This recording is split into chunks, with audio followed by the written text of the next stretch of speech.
So this is a multi-part series I'm putting together, guys. The wife and I just bought a new construction.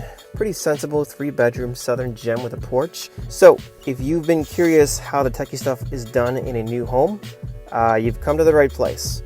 So towards the end of the video, I'm going to show you guys the pre-drywall walkthrough, but I just want to rant real quick and explain the process. So to set expectations, if you're a DIY person, you're probably not going to be able to run your own Ethernet. I know that sounds crazy, but every realtor I've spoken to in North Carolina said that they will not allow you to do anything yourself until you get the closing and you get the keys and everything. I have no idea if this is a liability thing, but yeah, I wasn't happy, at least for our type of home. So there's two types of homes, guys, when you hear new construction. So a production home is where a developer buys a big plot of land and builds 100 or so homes, sort of like a production line. We did this because they're a lot more affordable. You don't get too much customizations, although during the design phase you can do, like countertops and stuff, but you can't do anything crazy like add an additional room or structural modification. There are some things included in this, but I'm going to get to this in a bit. And if you went with a custom home, it's one plot of land, you customize everything. You do get a lot more flexibility, and I mean, you probably could do stuff yourself, the wiring and things, but again, that's just like way too expensive for ordinary people like us, so yeah.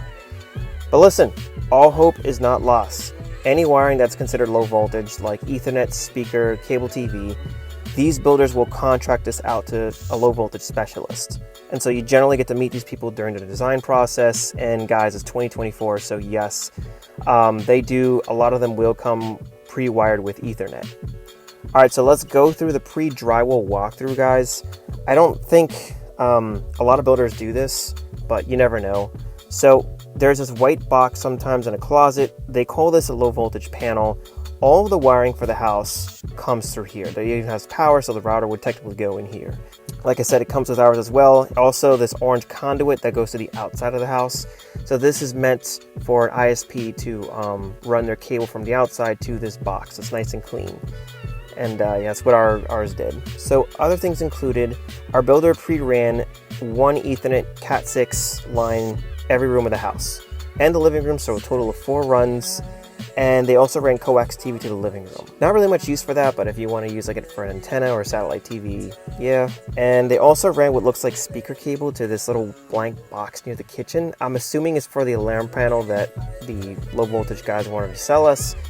But now I'm going to probably repurpose that for a ring alarm keypad. Now, all of this so far was included free of charge. Let's talk about the extra upgrades I paid for. So I asked, and to run additional Ethernet line to each room was like $500 a drop. So I was like, nah, it's not worth it. So instead, I actually had them run this giant green, I don't forget the size, it's conduit, Smurf tubing really, that goes up to the attic. So I could run any more cables I want down the road. I only paid $500 for this upgrade. I think it's worth it. In my case, I used it to run Ethernet for this Wi-Fi access point up in the ceiling in the second floor hallway. That's really where these things go. It's amazing Wi-Fi coverage everywhere. Now, the second upgrade I paid for was for ceiling speaker wiring in the living room. This only costed me $500 for this as well, and I think it was well worth it. So these are going to be for surround sound, and my plan is to eventually get these wired to a Sonos amp. So the ceiling speakers will act as surround sounds for my Sonos Arc, the big amazing sound bar. So you can see this is kind of the best option because the other Sonos surround options, you can't really place them anywhere, so out of sight, out of mind. So yeah, guys, other projects I'll be doing is running fiber to the detached garage. This is going to act as my home office, so like, comment, subscribe. You do not want to miss this.